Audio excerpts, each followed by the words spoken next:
vote, the yeas are 239, the nays are 175. The amendment is agreed to. The unfinished business is the request for a recorded vote on the amendment offered by the gentleman from Florida, Mr. Grayson, on which the further proceedings were postponed and on which the noes prevailed by voice vote. The clerks will redesignate the amendment. Amendment offered by Mr. Grayson of Florida. Recorded vote having been requested, those in support for the request for recorded vote will rise and be counted. Sufficient number having arisen, recorded vote is ordered. Members will record their vote by electronic device. This is a 2-minute vote. Here's another amendment dealing with the federally subsidized Essential Air Service, the EAS.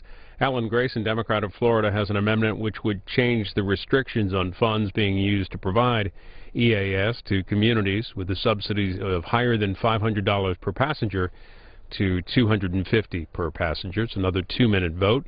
Over in the Senate, they have approved today all of President Obama's nominees to the National Labor Relations Board, 2 Democrats, 2 Republicans, and the chair, Democrat Kent Hirasawa, was cleared earlier. Starting tomorrow, the Senate is likely to consider the nomination of Todd Jones to head the Bureau of Alcohol, Tobacco, Firearms, and Explosives, and Samantha Power to be UN ambassador. And Politico writes this evening that the National Shooting Sports Foundation is backing the president's ATF choice. They've written a letter today to the Senate Majority Leader and Mitch McConnell, the Republican leader, backing the confirmation of Todd Jones. There's likely to be a cloture vote, a vote to limit debate on his nomination sometime in the Senate tomorrow.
Nays are 224. The amendment is not agreed to. The unfinished business is a request for a recorded vote on amendment number 4 printed in the Congressional Record offered by the gentleman from California, Mr. McClintock, on which further proceedings were postponed and on which the noes prevailed by voice vote. The clerk will redesignate the amendment. Amendment number 4 printed in the Congressional Record offered by Mr. McClintock of California. Recorded vote having been requested, those in support of request for recorded vote will rise and be counted. Sufficient number having arisen, a recorded vote is ordered. Members will record their vote by electronic device. This is a 2-minute vote. Another EAS amendment. Tom McClintock, Republican of California, with an amendment which would zero out the appropriation for the Essential Air Service. Another 2-minute vote. President Obama earlier today in Chattanooga speaking about jobs and the economy. He's on Capitol Hill tomorrow. He'll be speaking with House Democrats and Senate Democrats as well. But today the president asked Senators Lindsey Graham and John McCain to travel to Egypt next week to urge the military to move ahead on new elections, according to the senators and according to a report from Associated Press. They quote, Senator Graham is saying the president asked Senator McCain and myself to go to Egypt next week, so we're trying to find a way to get there so we can go over and reinforce in a bipartisan fashion the message that we have to move to civilian control. That's from Lindsey Graham.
On this vote, the yeas are 166, the nays are 248. The amendment is not agreed to.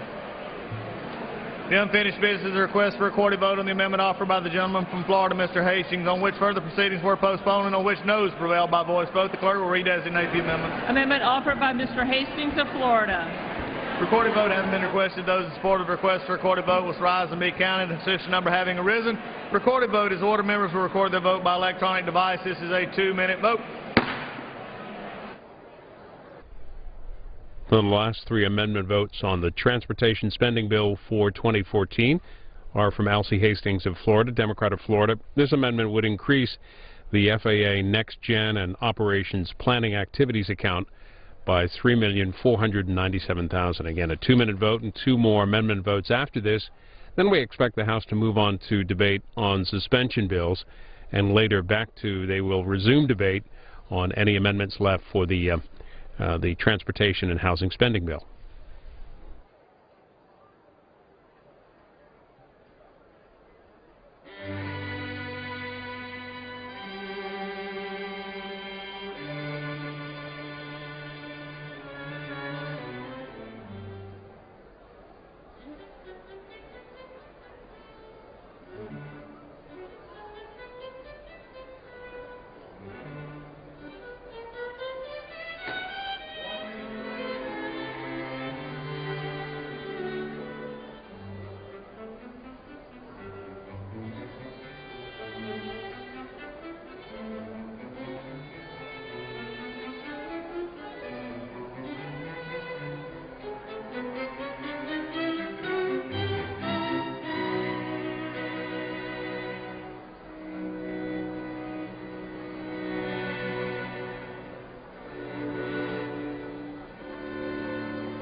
this vote, the yeas are 154, the nays are 258. The amendment is not agreed to.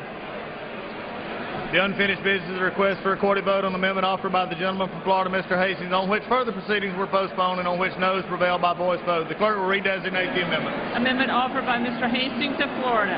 Recorded vote having been requested, those in support for request for recorded vote will rise and be counted. Sufficient number having arisen, the members will record their vote by electronic device. This is a 2-minute vote. This amendment by Alcee Hastings of Florida would designate $870 million of the Airport and Airway Trust Fund account be made available for next-gen facilities and equipment. One more amendment vote after this. Both the House and Senate are working on versions of the Transportation Housing Spending Bill for fiscal year 2013. The Wall Street Journal writes that the Republican bill in the House cuts programs about 9% from this year's level. The Senate's Democratic version increases them by about 12%. They write that Amtrak spending plunges in the GOP bill, that's the House bill, but chugs along with little change in the Democrats' bill. Grants to communities for economic development are deeply cut in the House bill, but only trimmed in lightly in the Senate bill. A White House Highway Initiatives lives in the Senate and dies in the House. Again, the House is working on amendments, has been working on amendments to the transportation spending bill. We expect them to resume debate on that later this evening.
On this vote, the yeas are 109, the nays are 300. The amendment is not adopted.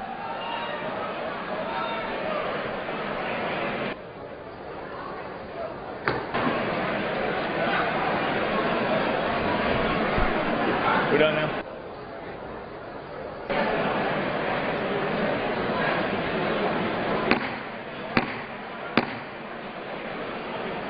The committee will come to order.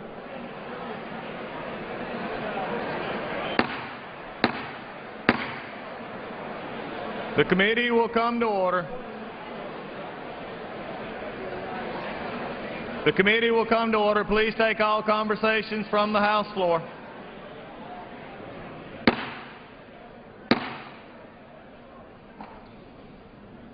For what purpose does the gentleman from Florida rise? Ask to waive the rules and speak out of order for 1 minute. Without objection. Mr. Chairman, I think most members of this body know that every year for the past 12 years there's been a golf match between the House Republicans and the House Democrats. it's become known as the First Tee Challenge, because the money that's raised from this event goes to help the First Tee as they reach literally hundreds of thousands of young people across this country using the game of golf to talk about honesty and integrity and hard work and discipline. And it's patterned after the Ryder Cup. And so this year's competition took place last Monday, and after the matches were over, the score was tied. 10 points for the Republicans and 10 points for the Democrats. That's the ultimate in bipartisanship. But the rules of the First Tee Challenge Cup provide, just like the Ryder Cup, that the team that is in possession of the coveted roll call cup, which I have right here in my hands, the team that is in possession of the cup must be defeated for the cup to change hands. And so therefore, the fact that the match was a tie this year, the coveted roll call cup will stay in possession of the Republican team for one more year. And I just want to thank all the members of the team for their hard work, their dedication, their fine play. Congratulate the First Tee for all the work that they do, and a special word of thanks to the sponsors who have raised over $2 million over these years to help support the First Tee. And so I'd like to yield a word to my Democratic counterpart, the gentleman from Kentucky, Mr. Yarmouth. Just a moment. Gentleman, continue. Thank you, Mr. Speaker. I want to thank my friend from Florida for his kind remarks. It was a wonderful competition. I would like to blame redistricting on the reversal of fortune that we've had over the last 2 years. But I can say that, in all honesty, that it was a phenomenal competition, and more importantly, it was a very civil and friendly competition with a great deal of mutual respect and a great deal of humor and fun, and a day that was documented last night on Golf Central, on the Golf Channel, and as my friend said, the most important thing is that we are raising money for a very important charity that has done phenomenal work throughout the country. And so I want to congratulate the Republicans for retaining the cup, congratulate my own team for a valiant effort. I must remind everyone that we didn't lose, we tied, and that we will get back at it next year and try to steal that cup from the Republicans where it rightfully belongs. But once again, thank you very much to the Republican team. Thanks also to the sponsors and primarily to the First Tee for the great work that they do. With that, I yield back. Gentleman yields back. I yield back. Gentleman yields back. Without objection, 2-minute voting will continue. The unfinished business is the request for a recorded vote on the amendment offered by the gentleman from Florida, Mr. Hastings, on which further proceedings were postponed, on which the no votes prevailed by voice vote. The clerk will redesignate the amendment. Amendment offered by Mr. Hastings of Florida. Recorded vote having been requested, those support the request for recorded vote will rise and be counted. Sufficient number having arisen, the recorded vote is ordered. Members will record their vote by electronic device. This is a 2-minute vote. It should be the last recorded vote of the evening, an amendment vote for the 2014 Transportation and Housing Spending Bill. Alcee Hastings' amendment would designate nearly $62 million of the FAA Research, Engineering, and Development account be made available for next-gen research and development. That's the FAA's next generation of flight control.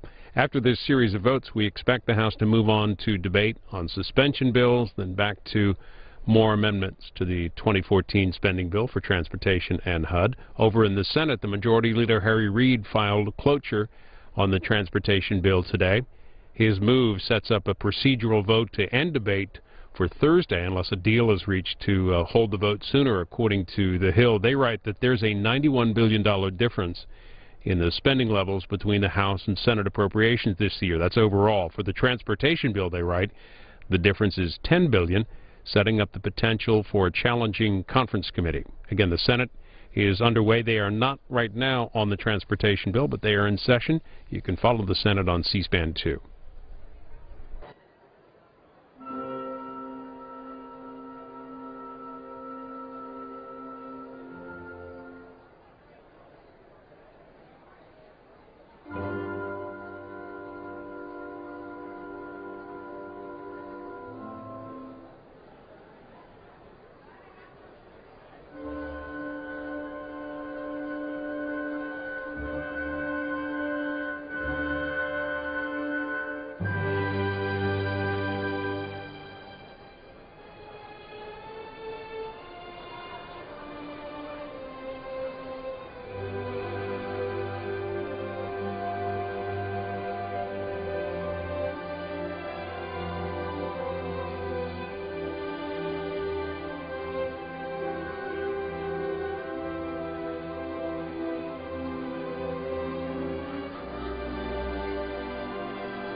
The yeas are 116, the nays are 295. The amendment is not agreed to.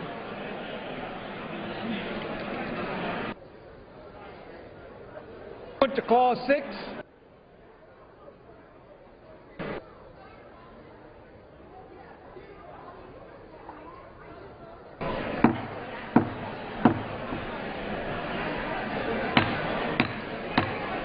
The House will come to order. Chair would ask all members to please take their conversations from the floor.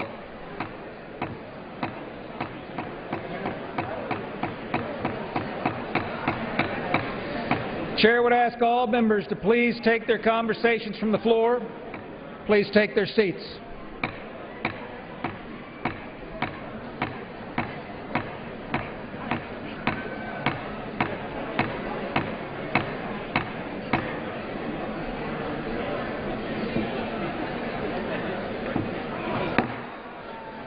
The chair would ask all members to please remove their conversations from the floor, and all members and staff to please take their seats.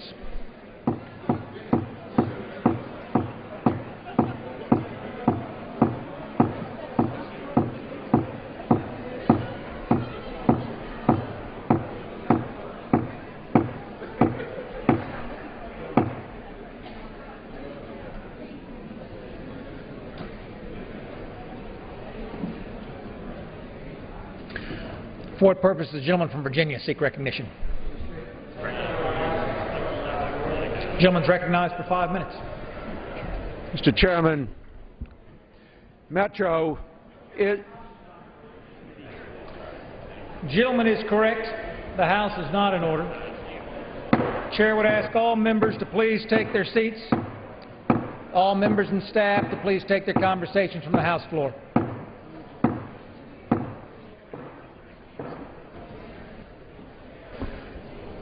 The committee will come to order. Chair would ask all the members in the back of the room and staff to please take their conversations from the floor so the committee can continue. The gentleman from Virginia is recognized. Mr. Chairman, first of all, I want to thank my close friend from Oregon, Mr. Blumenauer, who not only called the House to order, but has been an extraordinary champion of transit systems, and especially Washington's metropolitan transit system for years, because he gets it. He understands how important this transit system is.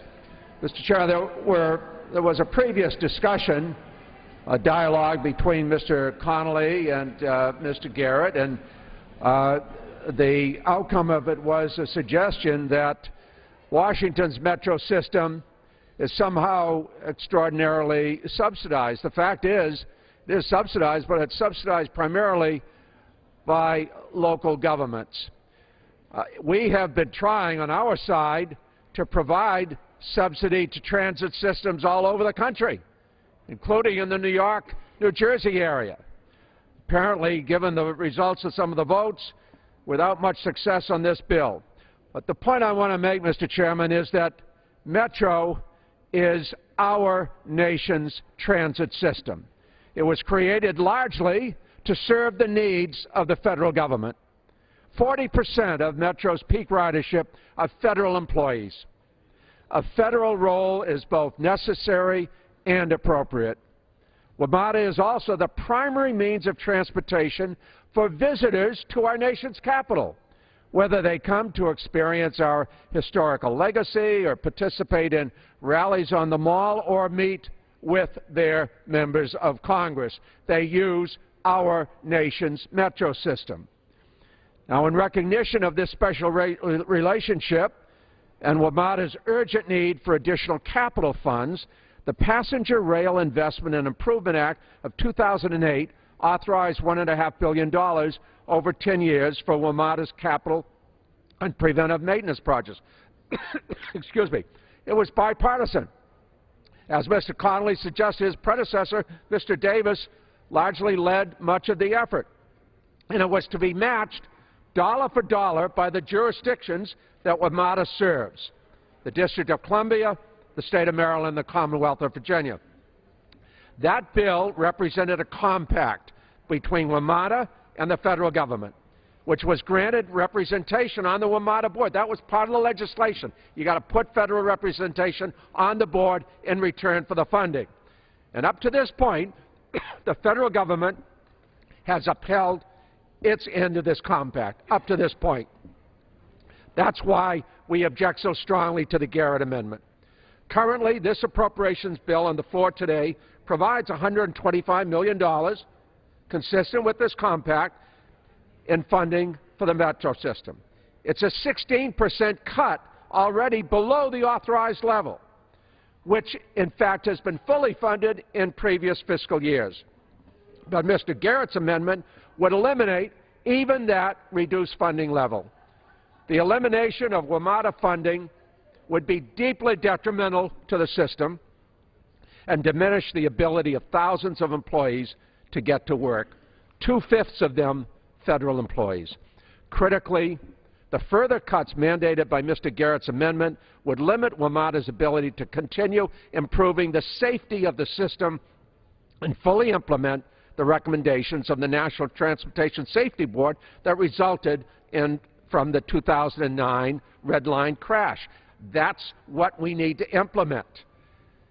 We wouldn't be able to do it with this amendment. Eliminating federal funding would also jeopardize state capital funding for the Metro system by breaking the matching compact that has been agreed to by all the parties. So, Mr. Chairman, I strongly urge my colleagues to reject this unnecessary amendment, which would irreparably harm America's most critical transit system.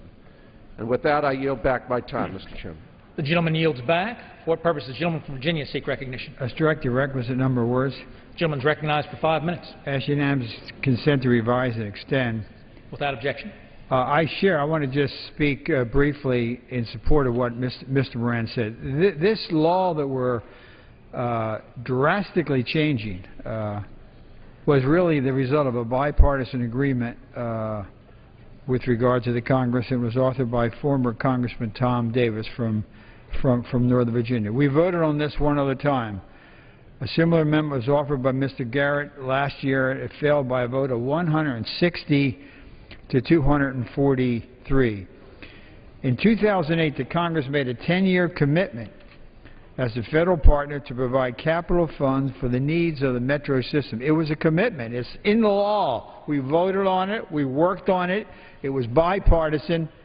And now we come up with the Garrett Amendment. These funds are matched, as the gentleman said, Mr. Moran, by WMATA's regional partners, Virginia, Maryland, and Washington, D.C. And again, as I said, it was voted on before, overwhelmingly in the last Congress, and failed by a vote of 160 to 243. Eliminating this funding means that Congress would be choosing to go back on its commitment to provide money needed to maintain a safe and reliable system used by many of your constituents, the people who visit. Metro is currently using federal funds to improve a 30-year-old system to address the critical safety recommendations made by the National Transportation Safety Board. People died on the Metro. This money is being used to make the Metro safe. As the other members said, many members have constituents come from all over the country to use it. More than half of the Metro rail system serves federal facilities, like the Pentagon, the Department of Homeland Security, many others. I would ask members, keep the commitment that was made in a bipartisan way and vote down the Garrett Amendment. Will my friend yield? I yield to the gentleman from Maryland. I thank the gentleman from Virginia for yielding. He and I spent literally a decade working together, shoulder to shoulder, in a bipartisan way, because this is America's subway. This is a subway that is used by all the visitors almost that come to visit their capital. It is that reason that the federal government has participated in building this extraordinary system. The gentleman is correct. We have an agreement.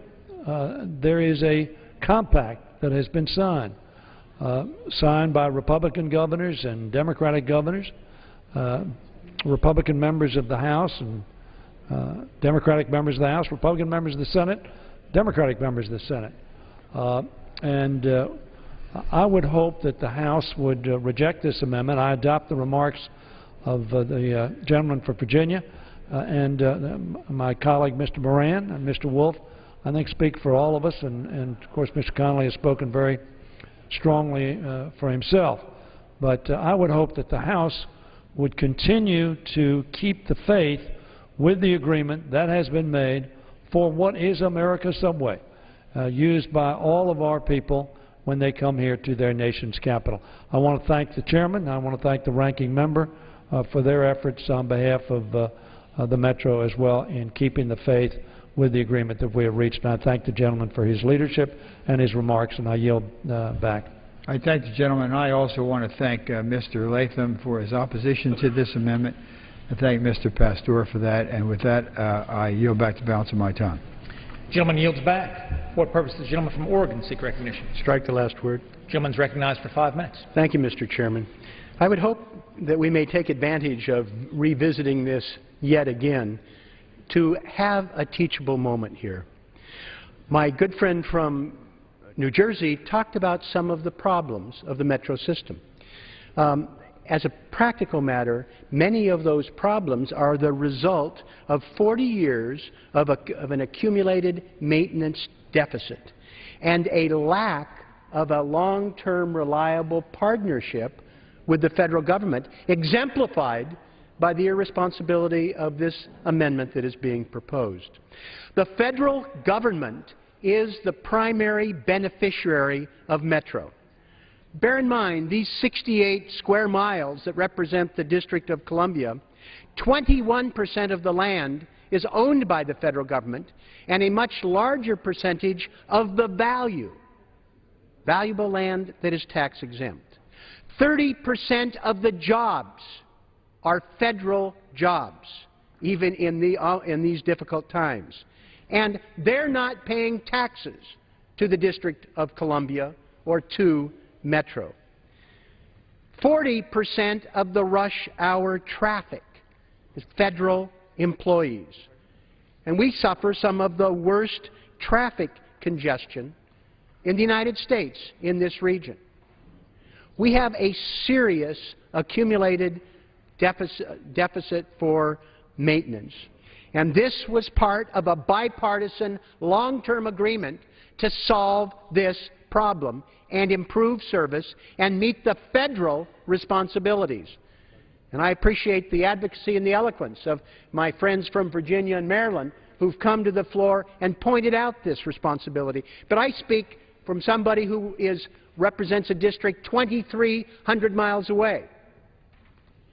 But I, too, have an interest in the federal government being a responsible partner and helping Metro function properly. Many of us were on the floor of the House during 9/11. That was a horrible week in our nation's capital. But for the Metro system, the area would have been paralyzed. I suggest that this is, I hope, well-intentioned, but I think it's short-sighted, and it underscores the problems we have had in the district to deal with long-term capital investments. As has been pointed out, the local governments surrounding are part of the partnership and are contributing money. I would hope that the federal government understands its responsibility, and not only do we reject this misguided amendment, but hopefully we can use this as an opportunity to reaffirm the partnership, the role that the federal government plays, the benefit that the federal government obtains for our employees, for our visitors, for the land that is located here that occupies federal activities.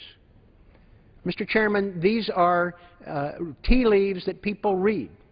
I am sad that this bill underfunds infrastructure across the country at the very day that the Society of Civil Engineers puts out their report that gives us a D+ rating for infrastructure in this country. that we need increased private investment, local government funding. We have $2.2 trillion over the next 10 years that will be necessary just to bring our infrastructure up for standard. And this will be the quickest way to put Americans to work at family wage jobs from coast to coast. I would hope at some point we get back to our responsibilities overall for infrastructure, but in the meantime, we should reject this effort to undermine the partnership and the federal responsibility. And I yield back. The gentleman yields back. For what purpose does the gentleman seek recognition? I move to strike the last word. The gentleman from Arizona is recognized for 5 minutes. I rise in opposition of the amendment. When we're in session, Mr. Chairman, I have the opportunity, and I take it, to ride the metro. That's the way I get around in this great city. And I have to tell you that in the late 60s, early 70s, when I first came to Washington, another business, I saw where Connecticut Avenue was being dug up, the beginning of the Red Line. And so I can attest to you, Mr. Chairman, that every morning at the Capitol stop, South Capitol stop, people who work in this complex on Capitol Hill, the lines of workers that are coming in to work. And so when the proposition came before the House, the compact that we, the federal government, agreed with Maryland, Virginia, and the district, and to maintain the metro and the particular states and district had the matching funds, I was very supportive because I knew of the benefit that Metro brought to our employees here in Capitol Hill as well as to the federal employees throughout this metro area. And so I have to tell you that I support the metro system and I oppose this amendment. The gentleman yields back. The gentleman yields back. The question is on the amendment by the gentleman from New Jersey. All those in favor say aye. All those opposed say no. No. The opinion of the chair, the noes have it. Mr. Speaker, Gentleman from New Jersey. I would ask for a recorded vote on that. Pursuant to Clause 6 of Rule 18, further proceedings on the amendment by the gentleman from New Jersey will be postponed.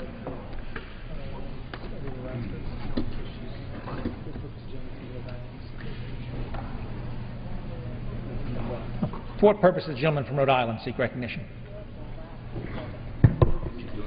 The gentleman is recognized for 5 minutes.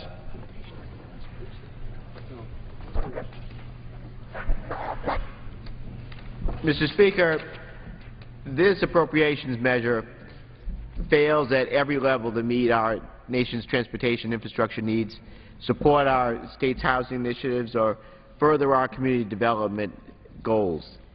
Now, I'd like to take a moment to highlight a few of the most egregious cuts in the transportation, housing, and urban development appropriations bill before us today, because it's important for my constituents in Rhode Island to hear exactly what's being proposed here today. Now, we all recognize clearly that some cuts in federal spending are unavoidable. In certain cases, they're even desirable in the current budgetary environment. But this bill goes far beyond what's reasonable by reneging on the spirit of the agreed-to spending levels in the Budget Control Act. Now, the cuts in this bill to the Community Development Block Grant Program, the Home Grant, the transportation investment endanger the well-being of America's cities and towns as well as our residents. Now, expanding economic opportunities and creating jobs continues to be my top priority in Congress. It's exactly what this nation needs right now. It's certainly what we need in Rhode Island, given the fact that we have the fourth highest unemployment rate in the nation. Regrettably, this bill achieves neither of these goals. The Congressional Budget Office estimates just last week that sequestration will result in up to 1.6 million fewer American jobs by the end of September 2014. Yet my Republican colleagues have decided to double down on this reckless policy by crafting the THUD bill with the assumption that sequestration remains in effect. Well, these cuts translate into real jobs and real benefits to our communities. Just 2 weeks ago, I celebrated a $10 million federal Tiger Grant award that will be used to help in Rhode Island to help replace the aging Providence Viaduct. It's part of the I-95 corridor that goes right through the center of Providence. This bill eliminates the Tiger Grant program. Now, in April, our State Department of Transportation unveiled plans to improve the Providence Amtrak station. This station serves over 1 million Amtrak and commuter rail passengers each year, benefiting our entire state, as well as neighboring ones with multimodal connections from Providence to the Boston metropolitan area. This bill cuts Amtrak funding by 33%, endangering further developments improvements to important interstate transportation infrastructure. In June, Rhode Island celebrated also the 100th anniversary of the Amalgamated Transit Union Local 618. Their 1,000 members take us to school, and work, to the doctor, and to the grocery store quickly and safely every day. Public transportation decreases congestion, pollution, and individual fuel costs. It connects us to recreation, family, and community, and it creates jobs in the short term while supporting careers over the long term. This bill cuts funding transit funding by 17% from last year. It also delivers a 25% cut to Housing Counseling Assistance Fund, which helped over 2,000 Rhode Island families last year stay in their homes, avoid foreclosure, or refinance their mortgage. This bill would cut the home program by $300 million, a 30% reduction from pre-sequestration levels. Now, home is a critical resource that's used to develop affordable housing for those who need it most. It has resulted in over 4,200 units in Rhode Island alone being created. Now, meanwhile, homeless families, the most vulnerable among us, once again will feel the full brunt of the majority's misplaced priorities. In 2012, over 4,800 Rhode Islanders found themselves homeless. 4,800 families, 4,800 found themselves homeless, 1/4 of them children. The state homeless assistance programs depend on federal support to operate shelters to help move people to a permanent housing solution. Yet H.R. 2610 does not come close to adequately funding these programs, placing thousands of Rhode Island families in even further jeopardy. Now, by cutting the administrative fund for Section 8, this bill seeks to undermine the very integrity of that program. Those seeking housing assistance vouchers will find agencies understaffed, underfunded, and unable to serve the millions who depend on Section 8 to stay in affordable housing. This is outrageous. Finally, Mr. Speaker, this bill cuts the CDBG program by almost 50%, an unacceptable and draconian move that will cripple the neighborhoods that need the help the most. These grants are the cornerstone of local investment opportunities. For every dollar spent in CDBG grants, $3 are leveraged from private, nonprofit, and other non-federal funding sources.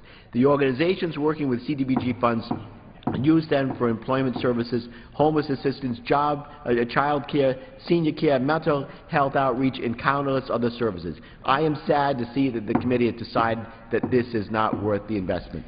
This bill is misguided. I hope we will rethink this, and I urge my colleagues to oppose it. Thank you, Mr. Speaker. What purpose does the gentleman from Iowa seek recognition? Mr. Chairman, I move that the committee do now rise. The question is on the motion that the committee rise. All those in favor say aye. All those opposed say no. Opinion of the chair, the ayes have it. Now the motion is adopted. Accordingly, the committee rises.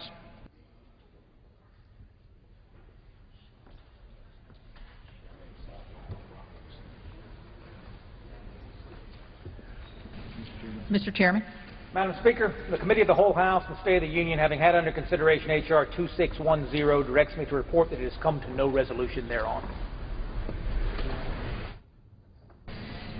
The Chair of the Committee of the Whole House of the State of the Union reports that the committee has had under consideration H.R. 2610 and has come to no resolution thereon.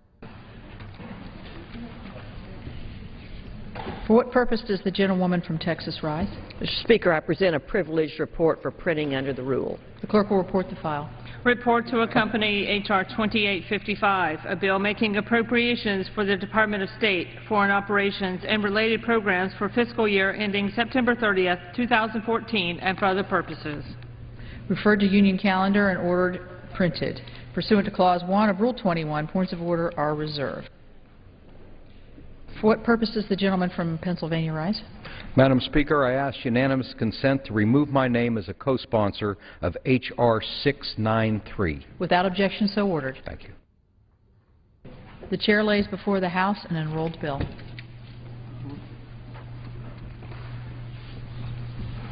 H.R. 1092, an act to designate the Air Route Traffic Control Center located in Nassau, New Hampshire as the Patricia Clark Boston Air Route Traffic Control Center.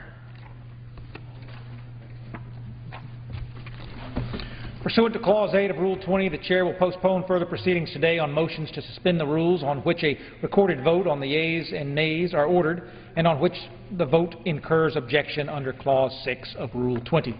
Record votes on postponed questions will be taken later. For what purpose does the gentleman from Texas seek recognition? Mr. Speaker, I move to suspend the rules and pass H.R. 2094. The clerk will report the title of the bill. H.R. 2094, a bill to amend the Public Health Service Act to increase the preference given in awarding certain asthma-related grants to certain states, those allowing trained school personnel to administer epinephrine and meeting other related requirements. Pursuant to the rule, the gentleman from Texas, Mr. Burgess, and the gentleman from North Carolina, Mr. Butterfield, will each control 20 minutes. The Chair recognizes the gentleman from Texas. Mr. Speaker, I ask unanimous consent that all members have 5 legislative days in which to revise and extend their remarks and insert extraneous materials into the record on the bill. Without objection, so ordered. Mr. Speaker, I yield myself such time as I may consume. I rise in support and urge my colleagues to vote for H.R. 2094, the School Access to Emergency Epinephrine Act. Mr. Speaker, according to the CDC, 1 out of every 13 American children has a food allergy, and that rate is rising. Some of these children can experience a severe allergic reaction known as anaphylaxis that can be deadly unless a medication called epinephrine is promptly administered. Studies also show that 16 to 18% of children with food allergies have had allergic reactions while in school. If those reactions are severe, school personnel should be ready to effectively manage students with known allergies and to be prepared for emergencies.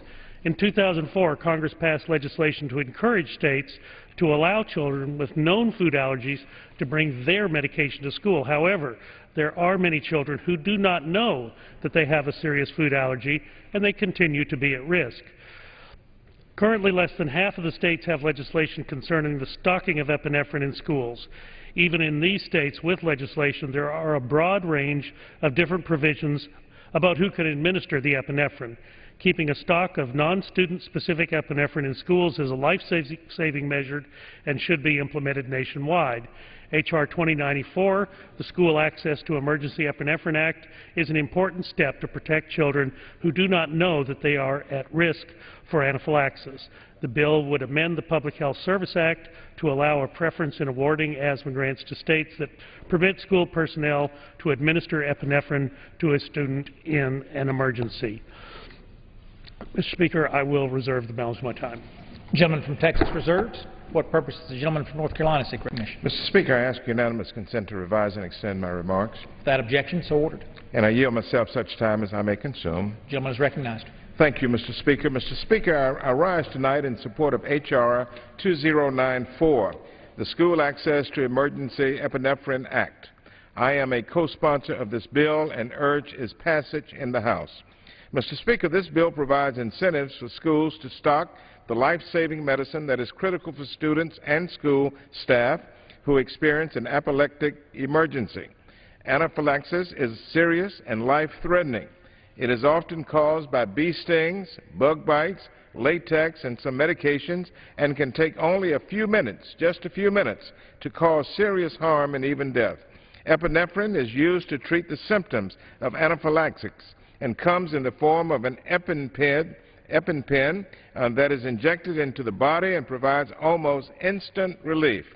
Nearly 30 states, Mr. Speaker, across the country are working on legislation that would permit schools to keep a stock of EpiPens that aren't designated for a particular individual, but rather available to students and staff who experience an allergic reaction that can be treated with epinephrine, H.R. 2094, that we are considering tonight, now would encourage the remaining states to work on passing and enacting a similar legislation. This bill creates a preference in the existing children's asthma treatment grant programs administered by the Department of Health and Human Services for states that meet certain requirements that are enumerated in the bill. Food allergies affect 5.9 million children. That's 1 in 13. This legislation is especially important because about 25% of individuals who are injected with an EpiPen for the first time don't know they have allergies that warrant the use of epinephrine. No student experiencing a severe allergic reaction at school should lose their life because there was no medicine prescribed to them. Mr. Speaker, simply put, the passage and enactment of this bill will save lives of countless students across our great country who live with severe allergies. And so I want to take a moment to commend the bill's author, Democratic whip, my friend from Maryland, Steny Hoyer, who has worked on this legislation for at least 3 years, and also for Congressman Phil Rowe for their bipartisan work on behalf of all Americans with allergies. At this time, if it's appropriate, I would like to yield such time as he may consume to the Democratic whip, the gentleman from Maryland, Mr. Hoyer. The gentleman from Maryland is recognized.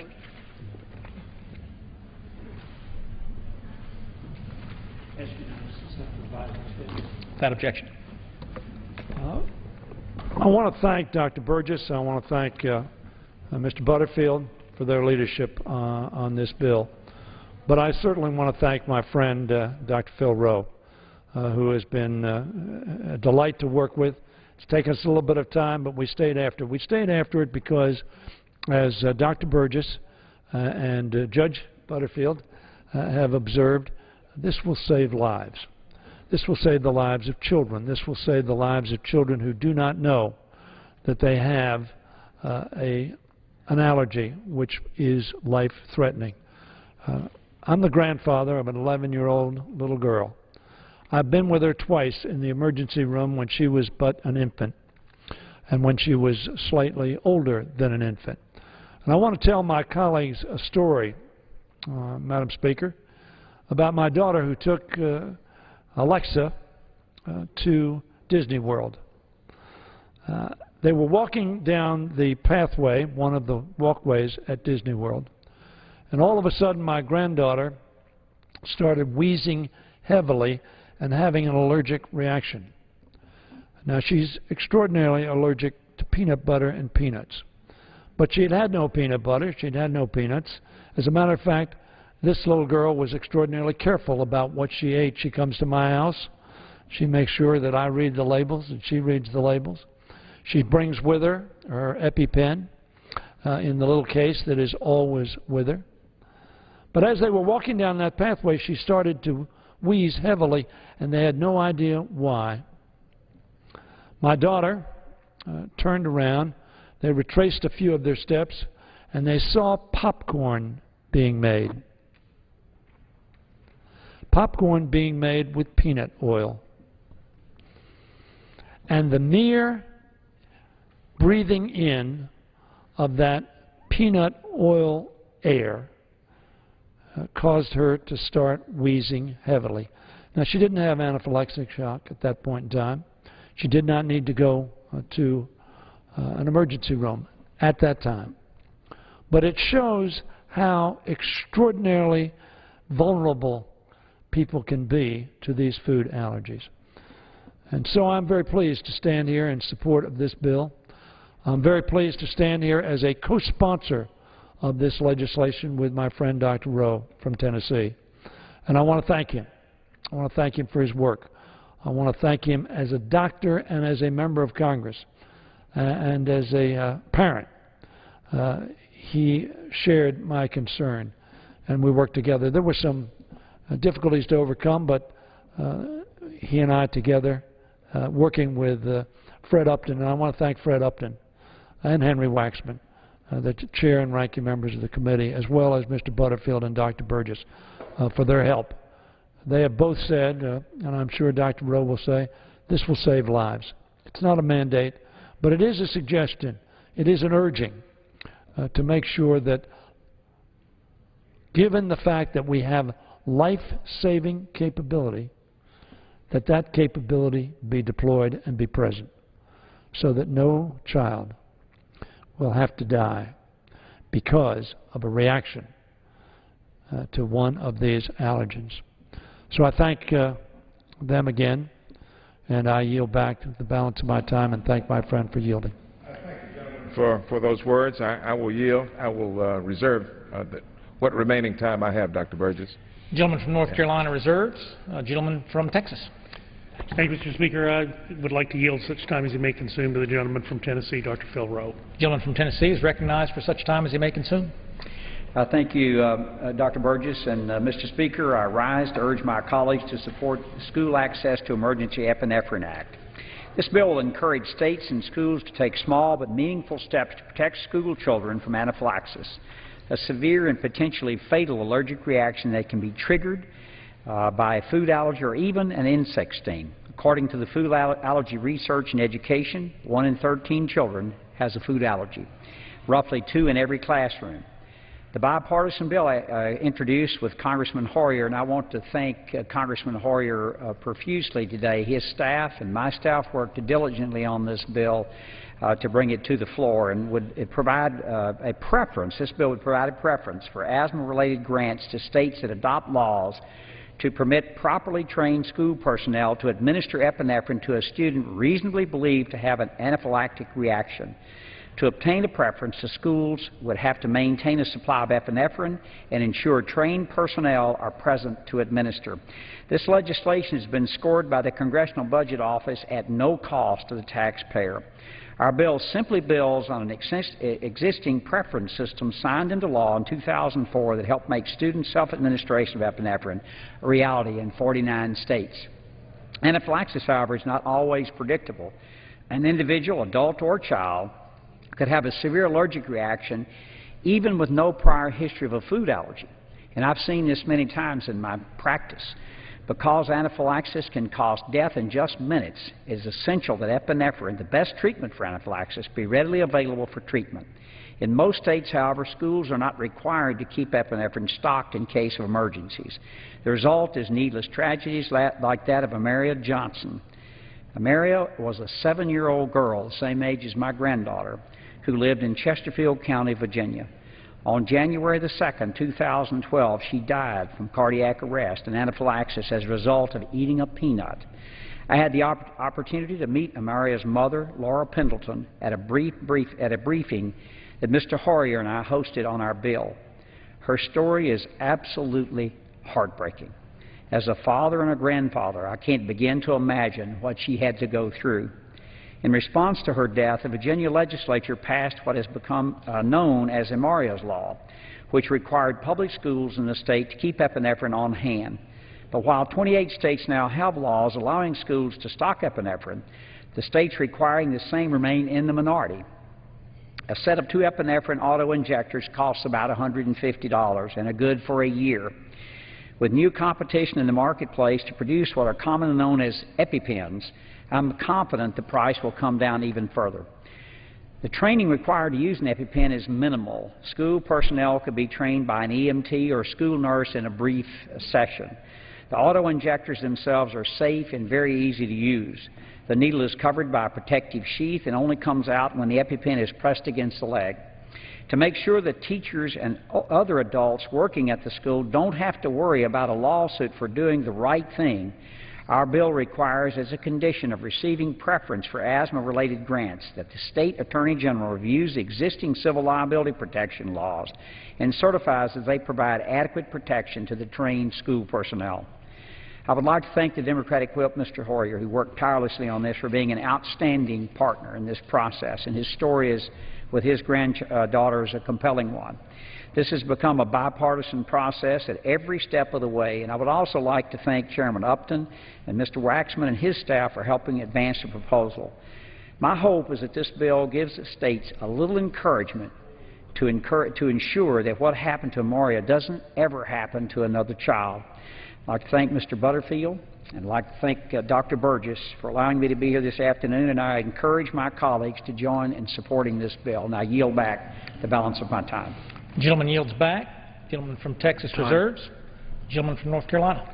Mr. Speaker, it doesn't appear that I have any more